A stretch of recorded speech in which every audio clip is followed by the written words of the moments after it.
먼저 부활에 관한 거 1항에 흙으로 돌아가 썩고 말죠. 그죠?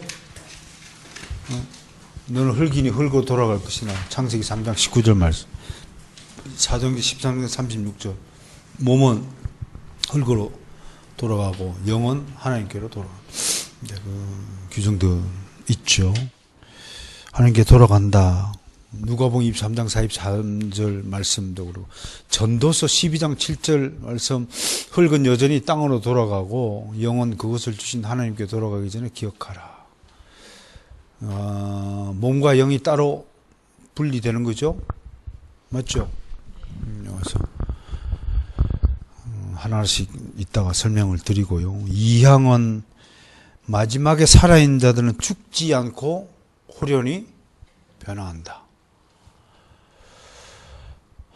만약에 내일 주님이 재림하시면 우리가 이제 우리 이 쌍판대기들이 이제 알 수 없는 비밀한 가장 아름다운 모습인 죄다함으로 확 순간으로 변한다, 이 얘기지. 이 부활, 이건 이제 영생체니까, 그죠? 먼저 죽어서 몸이 무덤에 가 있는 사람과는 좀 다르죠.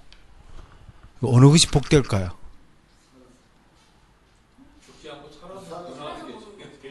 이런 말 그때 있습니까? 우리 수요일날 대환란 공부했잖아요. 그죠? 요한계시록 따르면 대환란. 대환란이 어떤 사람은 성도들은 뭐 하나도 안 해진다 그러지만 성경적으로는 어떤가요? 우리도 다 고통을 당하죠. 그죠? 그래서 오래 참는 자가 구원을 얻으리라. 그때에 돌아서는 자가 많다고 했죠. 인간에게 고통은 뭔가요? 고통을 사실은 좋아할 사람 아무도 없죠. 아프면 이제 안 아플 때는 뭐 아멘 그러다가 아프기만 하면 뭐 하나님이 어디 있어요? 덜덜덜 구르기 나뿐이지. 그렇잖아요. 여러분, 우리가 이런 얘기하면 저분들은 개혁신학에 너무 심취했다 그렇게 평가드릴 수 있겠지만 성령님은요 개혁신학과 함께 역사하십니다. 그걸 믿으셔야 돼요. 뭐라고 그럴까요? 낚시하는 사람들 얘기 들으면 물고기가요 실험을 했대요. 가짜 지렁이하고 진짜 지렁이를 하면 신기하게도 가짜 지렁이 안 문대. 근데 어떤 놈이 모르냐? 근데 한쪽 눈이 병신이거나 물고기 IQ 검사를 해봤는지 모르겠지만 IQ가 약한지 모자란 놈이 그걸 물지, 정상적인 물고기는 절대로 가짜 지렁이를 물지 않는다는 거. 응? 진짜 지렁이를 귀신같이 한다는 거예요. 눈으로만 보는 것이 아니라 이제 후각이라든지 여러 가지 물고기가 있는 특질들을 통해 가지고 탁 잡아본다는 거예요. 개혁 신학만이 하나님의 은혜를 받을 수 있는 통로다. 그것을 여러분들이 명심했으면 좋겠어요. 물론 이제 뭐 다른 신학계는 은혜가 없느냐 그렇게 자꾸 나한테 물어요. 그럴 때마다 저는 이렇게 답변을 해요. 하나님이 여러 신 중에 한 분이십니까? 아니요, 유일한 하나님이죠. 신학이 여러 신학이 있습니까? 성경 신학 하나밖에 없어요. 신학은 믿습니까? 이 성경 신학을 가장 성경적으로 해석한 신학이 뭐냐 이걸 따져야 되죠. 개혁 신학이라고 100% 성경 신학을 있는 그대로 해석하는 신학이 아니에요. 착각하지 마시라고. 이게 100점짜리는 아니지만 인류의 머리에서 또 하나님의 은혜로 말미암아 나타난 개혁 신학 이외에는 성경에 계시된 하나님에 관한 올바른 지식을 습득할 길이 없단 말이야. 진짜로요. 여러분, 우리의 인간의 신학은 눈을 감고 봉사가 더듬는 것과 같은 거예요. 같은 거예요. 근데 이 더듬는 것도 잘 잘 더듬어, 전체를 다 더듬어야 그래도 전체의 모습을 대충 그릴 수 있단 말이에요. 그게 개혁신학이에요.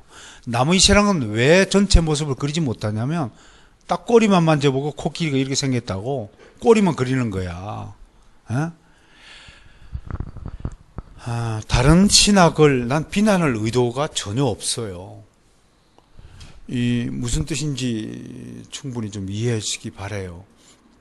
그냥 이해가 부족한 신학들이에요. 그러면 우리가 이 그림도 네가 코끼리 일부분을 그린 건 맞지만 전체 코끼리는 아니라고 설명해야 될 의무가 우리한테 있는 거예요.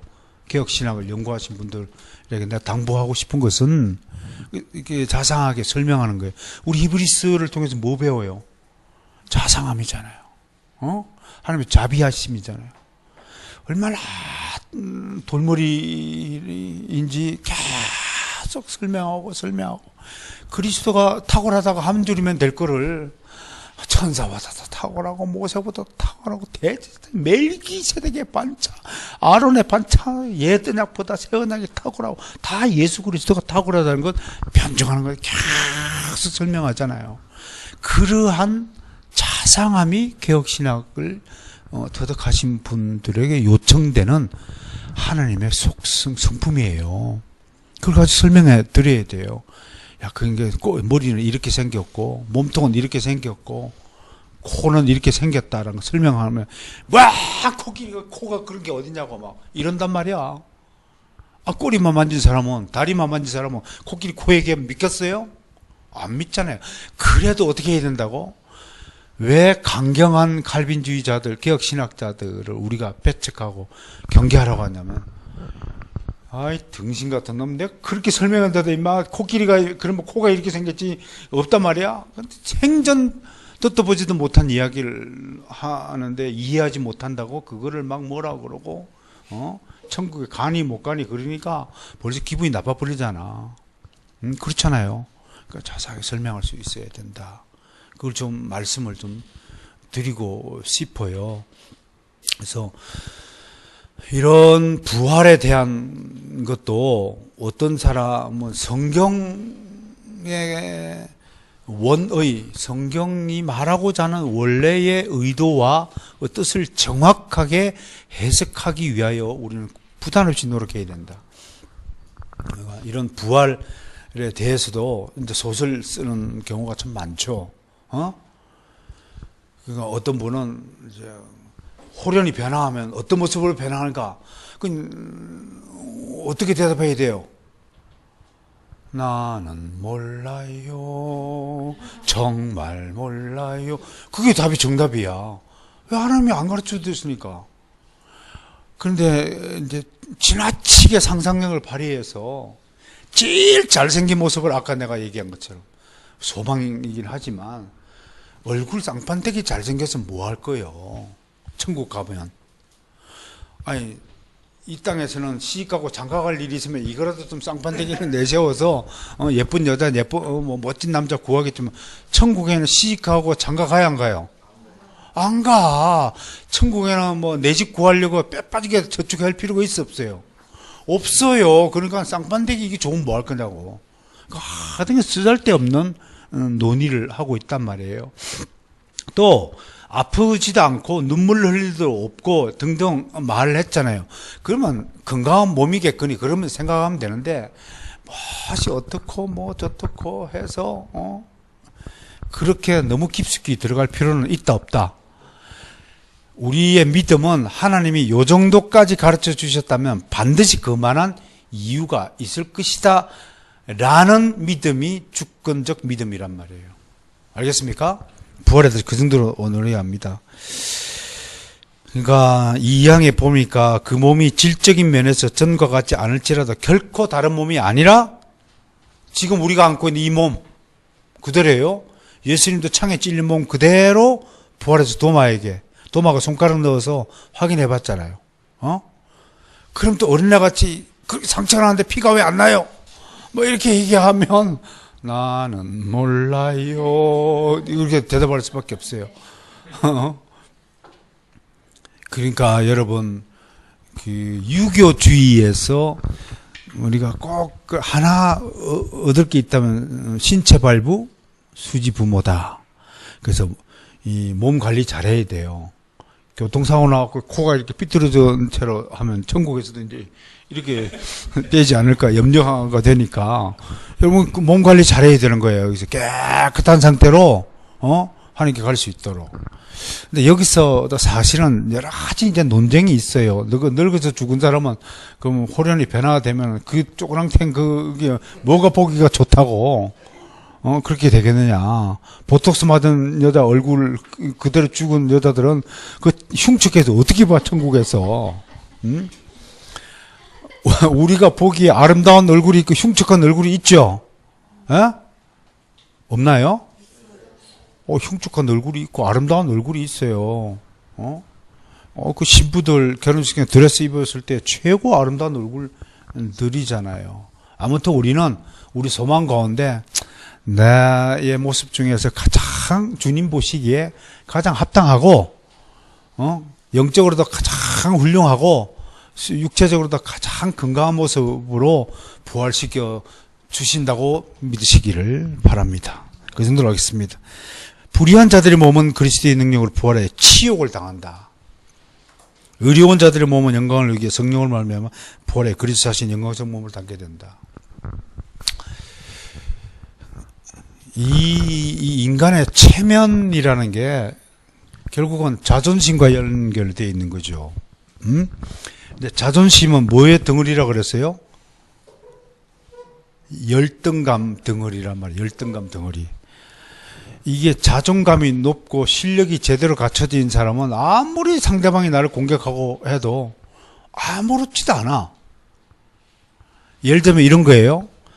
백사장에 모래가 수만 통이 있는데 한 줌 지인다고 백사장이 모습이 변형돼 안 돼? 왜? 넉넉하니까. 바닷물 가지고 뜬다고 바닷물이 줄어들어 안 들어? 왜? 상상할 수 없을 정도로 넉넉하니까. 그런데 예를 들어 설거지통에 물 담갔는데 한 바퀴에서 걷어내면 설거지통에 물이 어떻게 돼? 금방 차이가 나지. 금방. 그러니까 왜 열등감이 생기는 건다고요? 존재의 넉넉함이 없기 때문이다 라고 말할 수 있는 거예요. 내 안에 적은 분량이 채워져 있기 때문이에요. 바다가 되시길 바랍니다. 하늘에 공기고 우리가 수많은 70억 인구가 지금 마셔도 공기가 안 사라지잖아요. 이 하나님의 무한 광대한 은혜를 보세요. 이런 존재가 되어야 돼요. 그래야 상대방이 나를 건드려도 존재가 넉넉하면 아무런 표시가 없는 거예요. 달라질 것도 없고 뭐 얼굴 빨개질 것도 없고. 그런데 그릇이 작으면 작을수록 열등감으로 가득 차 있기 때문에 요거 조금만 상처가 나고 조금만 건드려도 얼굴이 붉어진단 말이에요. 이거를 극복해야 되는 거예요. 그 하나님의 무한하심, 하나님의 전지전능하심에서 배워야 될 게 뭐라고요? 존재의 넉넉함을 배워야 되는 거예요. 여러분 안에 이 우주에 널려있는 산소를 품으시길 바랍니다. 여러분들이 하늘이 되시길 바랍니다. 바다가 되시길 바랍니다. 그 누가 건드려도 바닷물 조금 얻는다고 없어지지 않듯이 여러분 마음이 다치지 않는 지경에까지 올라가야 이게 성화하고 영화의 수준이 될 것이다. 그렇게 보는 것입니다. 그 다음에 심판인데요. 뭐 다 심판하죠. 근데 33장 1항에 보면 먼저 누가 심판받아요? 천사가 심판받아요. 왜 심판받아요? 하나님은요, 따라서 합니다. 하나님은 순서대로 일하신다. 그러니까 기독교는요, 법의 종교라고 계속 얘기하잖아요. 다른 종교는 자기 직관의 종교예요. 한마디로 얘기하면. 내가 느낌대로 하는 거예요. 여기 앞에 가보실래요? 오늘도 왔다 갔다 하실 분이 계시지만 지 마음대로 절해요. 2번 하고 싶으면 2번 하고 3번 하고 3번 하고 100번 하고 싶으면 100번 하고 뭐 돌 앞에서 하는 사람도 있고 약사볼 앞에서 하는 사람도 있고 지 마음대로 해요. 거기에 대한 규정이 없어요. 그러니까 불당을 찾은 사람들이 부처님을 거기도 뭐 예불을 드린다고 하잖아요. 예불을 드리는 절차나 법규가 없어요. 우리는 어때요? 제사법이 따로 있고 예배법이 따로 있잖아요. 이 법이 우리는 예배법이라고 말하지 않고 예배모범이라고 말하잖아요. 그러나 그게 하나의 법이죠. 왜? 문서로 된 언약이 아니라 새 언약은 신비에 새겨졌다 해서 예배모범이야.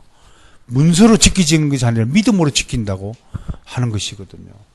근데 믿음으로 지키라고 하니까 믿음을 어겨도 아무런 뭐 표시가 없으니까 이걸 우습게 하는 한국 교회가 되어버렸죠. 그러나 굉장히 무서운 거예요. 영적인 세계에선. 이 점들을 더, 그러니까 신비에 새겨진 하나님 법을 지키는 것을 더 강력하게 여러분들이 가르쳐야 된다라는 것을 말씀을 드리고자 합니다. 천사가 심판을, 왜 천사가 심판을 먼저 받아요? 먼저 지원받았으니까 순서대로 심판을. 근데 여기 질문. 선악과 범죄를 했잖아요. 선악과 범죄를. 그죠? 그런데 누가 제일 먼저 죄인인가요? 뱀이죠. 뱀이 다가간 게 먼저 죄의 시작이잖아요. 두 번째 하와죠. 뱀의 게임이 넘어갔죠. 세 번째 아담. 반비처럼 공범이 되었잖아요. 나 안 먹을래. 그랬으면 참 달라졌을 거야. 우리는 뭐 영생토록 남자만 그랬었나? 또. 근데 벌을 줄 때는 어떻게 해야 돼요? 제일 먼저 벌 주는 사람은 우리가 생각하기에는 뱀이 제일 큰 죄를 지은 것 같지만 하나님 보시기에 누가 제일 큰 죄를 지었다고요? 제일 큰 죄를 지은 사람부터 먼저 심판하는 거예요. 남자가 입장에서 왜 여자가 먼저 먹었는데 난 뒤에 따라서 먹기만 했는데 내가 제일 합니까? 그게 주권 대표자의 벌이라는 거예요. 그게 지도자의 벌이라는 거예요. 아시겠어요? 머리 된 자의 책임이라는 거예요. 아담이 평소에 자기 아내를 관리를 안 한 거란 말이야. 그게 여러 가지 책임이 포함되어 있기 때문에 아담, 하와, 뱀 순서로 책임을 묻고 있다는 거. 그래서 우리끼리도 할 때 여러분 죄를 먼저 지은 사가 되지 말고 또 무거운 죄, 씻을 수 없는 죄, 돌이킬 수 없는 죄를 짓지 않도록 조심하시기를 바랍니다. 그 이항은 택자들을 영원히 구원함에 있어서 그의 자비의 영광을 나타내고 사악하고 불순종한 유의자들 정죄하여 그 공의의 영광을 나타내기 위함이다. 영광이 두 가지 영광이 있어요. 하나는 자비의 영광, 또 하나는 공의의 영광. 하나님의 두 가지 속성이 뭐라고 성품이에요? 하나는 사랑이요, 하나는 공의다.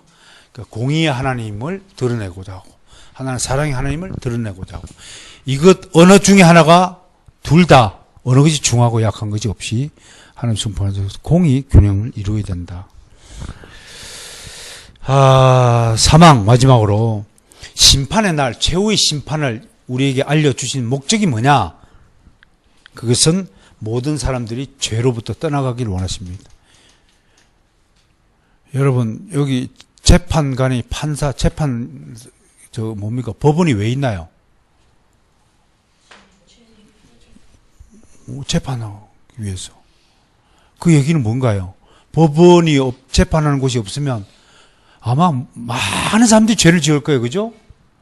그렇지 않겠어요?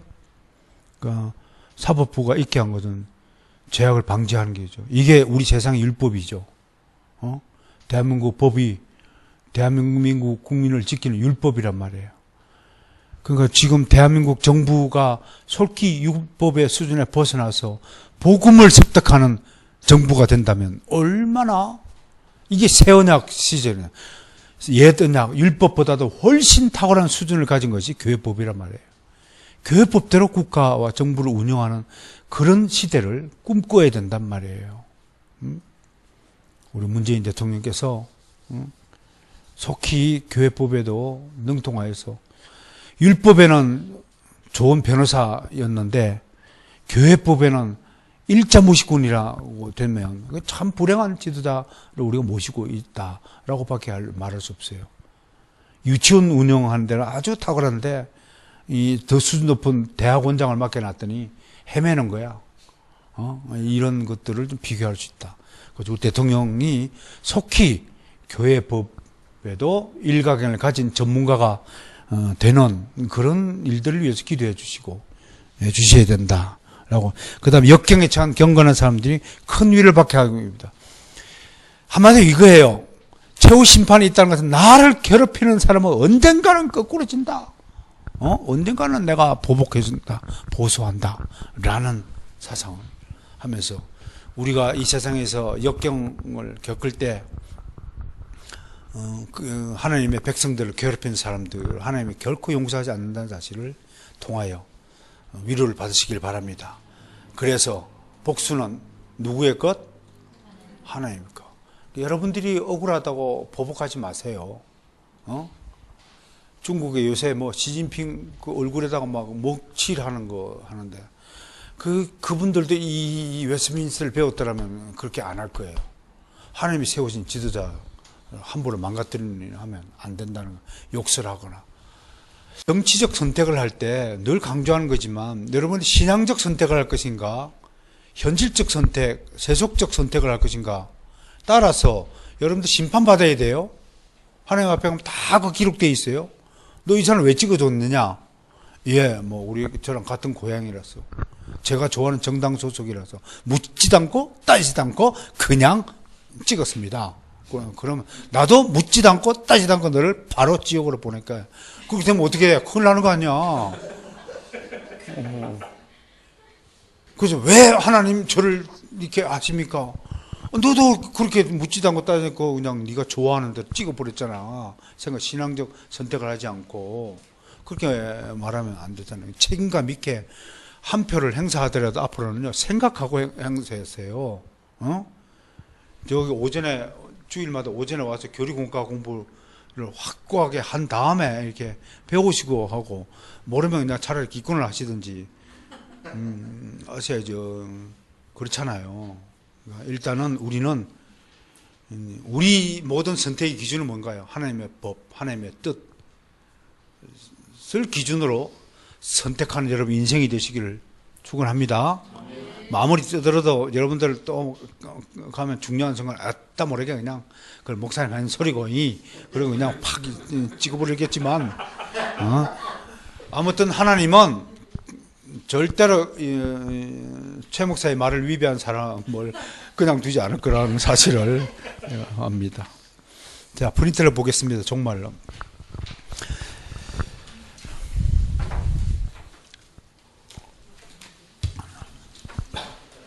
종말론 발전 생략하겠습니다. 그 프린트를 대신하고요. 종말 그러면 여러분 크게 두 가지 종말입니다. 하나는 개인적 종말이고요. 하나는 역사적 종말이다. 이렇게 나누면 됩니다. 자, 종말.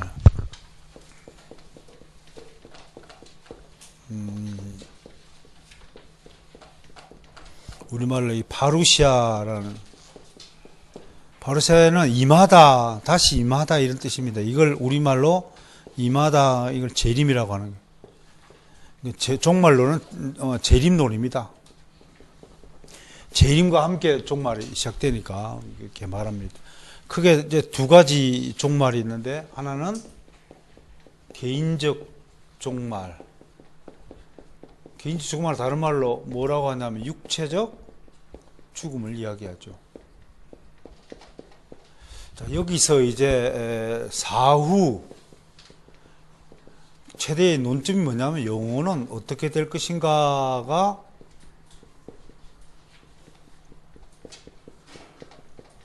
이게 이제 쟁점이라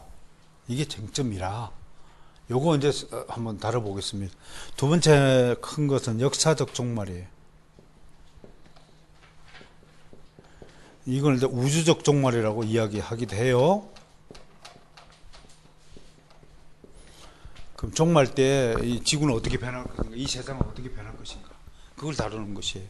자, 개인적 종말에 대해서 이제 첫 번째 영혼, 우리는 영혼, 불멸한다 안 한다? 영혼 불멸설이다. 우리는 이거 맞죠, 그죠? 그 다음에 영혼이 어떻게 된다고? 소멸한다. 영혼이 고통받는다는 건 너무 끔찍하다. 자비의 하나님, 사랑의 하나님이 과연 악인들이라고 해서 악인들에게 그렇게 무자비하게 재판하고 심판할 수 있을까? 그렇다면 그런 하나님 너무 가혹한 하나님이 아닐까라는 머릿속에 이상한 사상을 갖고 있어요. 이상한 사상. 그런 분은 이제 제가 이렇게 얘기해요.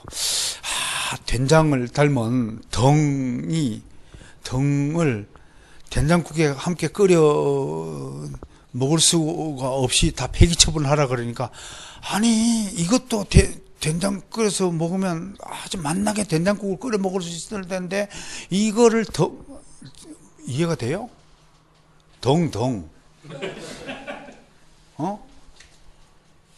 된장국 끓일 때 덩을 섞어 끓여 먹습니까? 어떻게 해야 돼요? 버려야죠. 그랬더니 그건 너무 가혹한 처사다. 아니 된장하고 닮은 덩을 함께 끓여 먹으면 얼마나 은혜로웠냐, 그렇게 주장하는 거하고 똑같다, 이런 얘기야. 이해가 돼요? 안 돼버려? 안 돼버려. 그 다음에 영혼 수면설이라고 있어요. 영혼은 잠잔다, 뭐 이런 뜻으로 되는 거예요. 이 영혼 소멸설은 존 스토트 목사님이 영국을 대표하는 유명한 복음주의자입니다. 많은 분들 존경을 받고, 근데 이분에게 정말 이분이 아끼는 여동생이 하나 있었어요. 그런데 너무 착하고 진실하고 예쁘고, 그런 여동생이 앓다가 그냥 죽었어요. 어디 당신 여동생은 지옥 갑니까? 천국 갑니까? 그랬더니 저는 그 여동생을 생각하고 사랑했던 스토트 목사님의 입장을 충분히 이해하는 바예요. 짤막하게, 그것도 길게가 아니라 인터뷰 중에 짤막하게 얘기했어요. 난 정말 개인적으로, 솔직하게 그 영어를 그대로 옮기면, 난 개인적으로 이렇게 예쁘고 착한 내 여동생이 영원히 지옥에서 고통받는 사실을 인정한다는 것은 너무 마음이 아프다. 그 얘기 딱 한 줄 했어요. 근데 이것을 두고 이제 이것은 영혼 소멸설을 주장한 것이다, 그렇게 말씀들을 해요.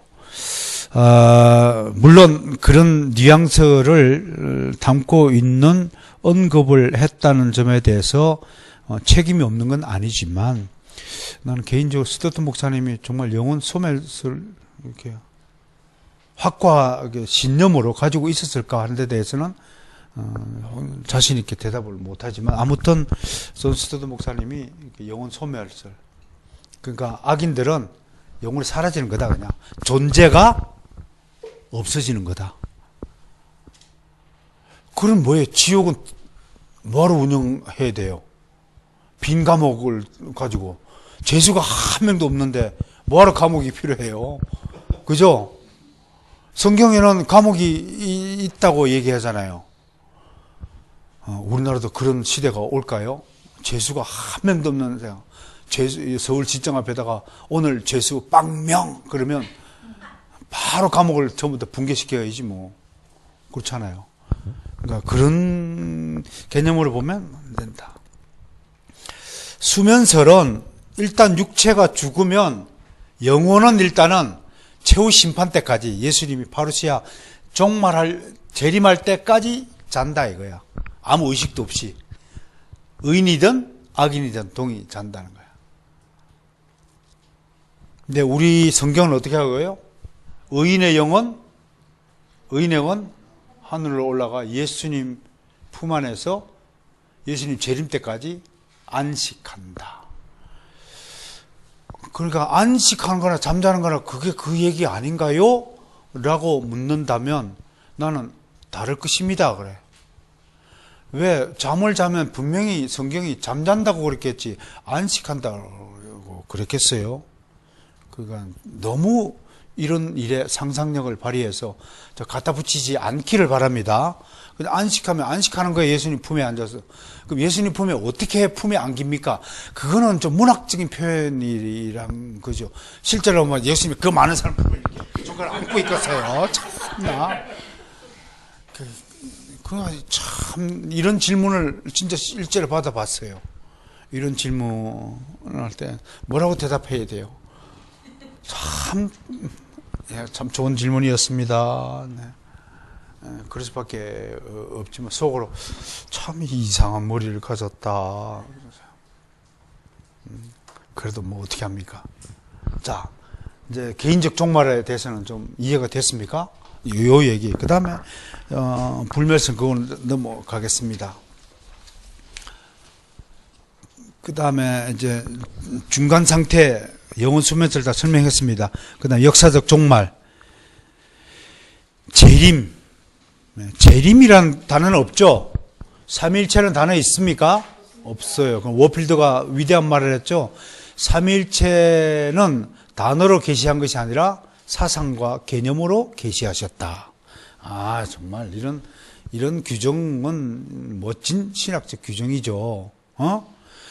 라면이라는 단어가 계시되지 않아도 우리가 라면을 먹을 수 있는 것은 어떤 음식도 다 하나님이 주신 선물이라는 거 계시해 두셨기 때문에 라면을 맛있게 끓여 먹는 거예요. 여호와의 증인은 예수님이 이제 못박 기둥에 외 기둥 십자가 기둥이 아니라 외 기둥에 달려 죽었다고 자꾸 얘기하잖아요. 그리고 삼일체라는 단어는 성경에 계시된 단어가 아니라 신학자들이 고안해낸 단어이기 때문에 그거는 성경을 바깥으로 벗어난 것이다. 그렇게 얘기하는데 정말 그분들은 김치 먹지 말아야 돼요. 성경에 없잖아요. 성경에 김치라는 단어 있으면 찾아줘봐요. 그런 식으로 성경을 해석하는 것 아주 무모한 해석이다라고 밖에 없어요. 자, 임하신 강림이라는 어문으로 파루시아 나타남이라는 뜻으로 에피파네이아 나타나다, 눈앞에 펄떡 나타나다.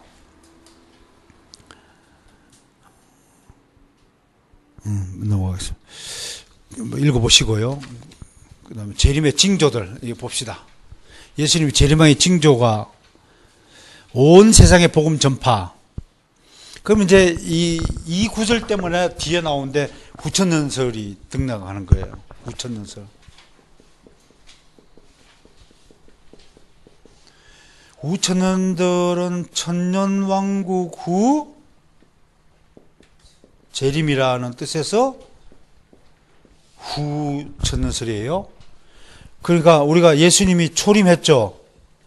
처음 오신 초림이고 요까지 재림이죠. 그죠? 요것을 파루시아 1이라고 하고 요걸 파루시아 2라고 이렇게 명명을 해요. 요 시대를 우리가 교회 시대라고 이야기하죠. 그죠? 그죠? 네. 후천년설 같은 를 뭐라고 하냐? 낙관적 종말론자라고 얘기해요. 이 낙관적 종말론이 뭐냐면 교회 시대가 점점 복음이 어떻게 된다고? 복음이 점점 확대되어진다. 확대되어서 종말 직전에까지 마지막에까지는 전 민족이 다 예수를 믿게 될 것이다. 그리고 그것을 진짜 지상의 천년왕국이라고 하는 것이다 라고 말하는 거예요. 이해가 됐죠? 이건 모르는 사람 되게 많아요. 확실히 전천년설은 재림 천년왕국 전에 재림이니까 재림 후에 천년왕국이 생긴다는 거예요. 무천년설은 초림부터 종말까지 어느 특정 기간을 나타내는 것이 아니다.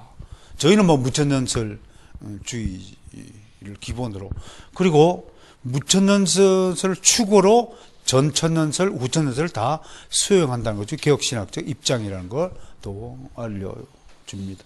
그러니까 복음이 땅끝까지 이르러 다 모든 만민에게 전파되어서 정말 아름다운 세상이 열리는데 그 천년 기간 동안 우리가 왕노를 한다. 그 마지막에 이제 사탄이가 시기질투해가지고 쳐들어와가지고 아마겟돈 전쟁을 7년 동안 치러가지고 작살을 나고 이제 끝나가지고 영원한 하나님 나라가 건설된다라고 주장하는 것인데, 이게 실제로는 가면 갈수록 복음이 쪼그라들지 복음이 확대되는 것 같지는 않은 것 같아요. 후천년설은 좀 여러 천년왕국 이론 중에서 가장 우리가 수용하기 힘든 그런 이론이 아닐까라고 생각을 해봅니다. 온 세상에 복음이 전파가 된다. 일단 복음이 전파가 된다 그랬지 회심한다고 얘기 안 했죠? 그렇죠? 그러면 이 복음이 온 세상에 전파된다는 표시가 뭘까? 성경 번역학자들은 지구상에 있는 모든 언어로 성경이 번역하게 되는 것을 말한다라고 이야기하는 사람도 있고요.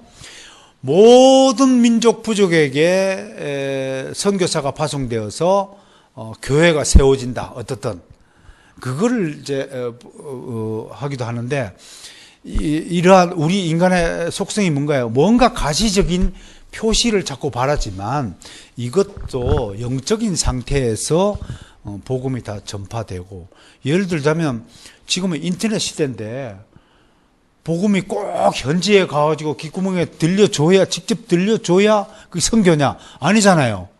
이전에 인터넷을 통해서, 유튜브를 통해서 인터넷만 가입시키면 다 복음이 온 세상에 전파되는 거다.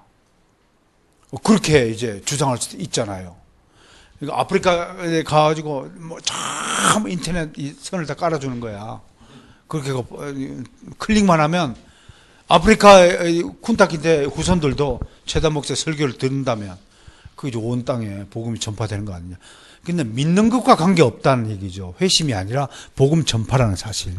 이걸 너무 지나치게 확대해서 온 민족이 예수 그리스도를 믿는다라고까지 나가는데 그건 좀 너무 과도한 해석이다. 두 번째, 이스라엘 전체 회심이다.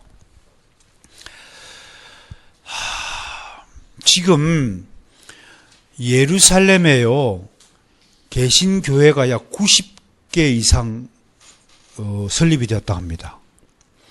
지금 이게 우리가요, 과연 이스라엘이 유대교회의 옷을 벗어버리고 옛 언약인 구약적인 제사를 다 벗어버리고 새 언약 안으로 들어올 수 있을 가능성이 있을까? 많은 학자들은 불가능한 일이라고 예상해요.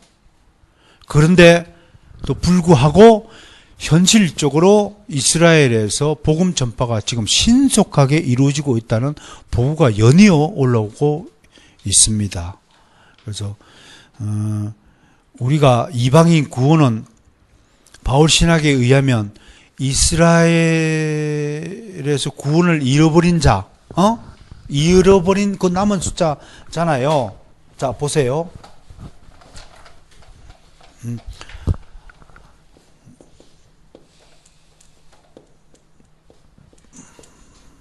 아브라함의 후손이 두 가지 후손이 있죠. 그죠?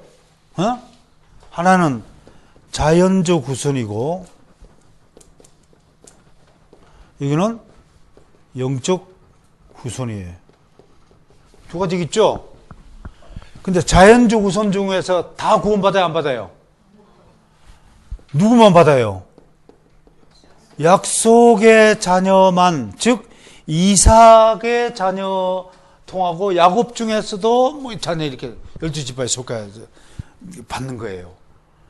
그러면 약속의 자녀가 아닌 육신의 자녀가 있어요, 없어요? 이스라엘에. 그러면 하나님 나라가 이게 50%고 이게 50%면 하나님 나라는 이 육신의 자녀가 구원받아야 자리가 채웠으니까 비어요, 안 비어요? 그 자리를 누가 채워요? 영적인 우성이 누군가요? 이방인이란 말이에요, 이방인. 이방인의 수가 차면 이스라엘이 회심한다는 거예요. 같은 얘기죠? 아브라함의 후손 중에서 약속이 닿으면 이스라엘하고 다 이스라엘이냐? 약속으로 말미암아, 약속의 씨로 말미암아 나타나는 하나님의 자녀만이 아브라함의 진짜 자녀예요. 그러니까 자연적 후속 중에서 약속의 자녀와 그 빈자리를 채우는 이방인 영적인 우선으로서의 자녀를 말하는 거예요. 그런 차원에서 우리가 이해하면 되겠습니다. 이스라엘 전체 회심. 그래서 우리 개혁신학은 이스라엘은 문자적인 의미에서 이스라엘을 본다. 찰스 하치나 게알드 보스나 존 모레이나 김홍조 목사님 등이 이와 같은 입장을 취했습니다. 또 영적 이스라엘을 본다. 저는 이 두 가지가 다 합쳐져야 된다고 보는 입장입니다. 대배교가 일어난다. 전무후무한 배교로서 예수님은 노아의 때와 롯의 때와 같을 것이라고 하셨다. 교회의 배교는 적그리스도를 받아들이는 준비를 하는 것이다. 유럽과 미국의 쟁쟁한 개혁 교회들이 18세기 합리주의, 19세기 자유주의 영향으로 거의 초토화되었다. 배교 현상이 계속 일어나고 있어요. 모르긴 몰라도 보고서에 따르면 저 감진대학교의 김 교수, 무슨 교수인데 그분의 논문에 하면 2025년경에 이르면 한국의 성도수가 300만 이하로 급감할 것이다. 그 어린 교회들은 다 무너질 것이다. 오직 개혁교회만이 남아서 숨을 쉴 것이다. 뭐 그렇게 예언을 하는 보고서도 있습니다. 제가 보기엔 여러분들이 믿거나 말거나이지만 그나마 개혁신학을 붙들고 있는 개혁교회가 환란을 견디는 마지막 교회로 생존하지 않을까 그렇게 예상을 합니다. 그게 우리에게 주어진 책무라면 마땅히 감당을 해야 되겠죠. 대배교의 시대가 온다. 이미 시작되었다. 그렇게 말할 수 있을 것 같습니다.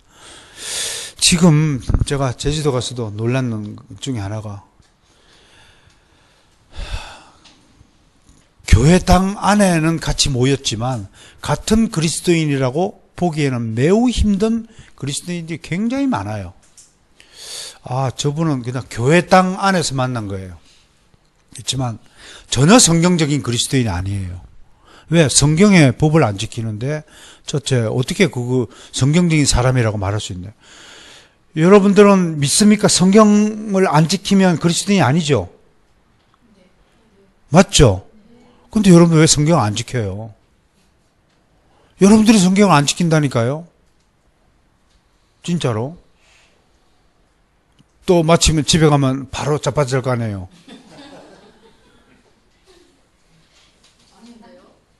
그럼 뭐 해야 돼요?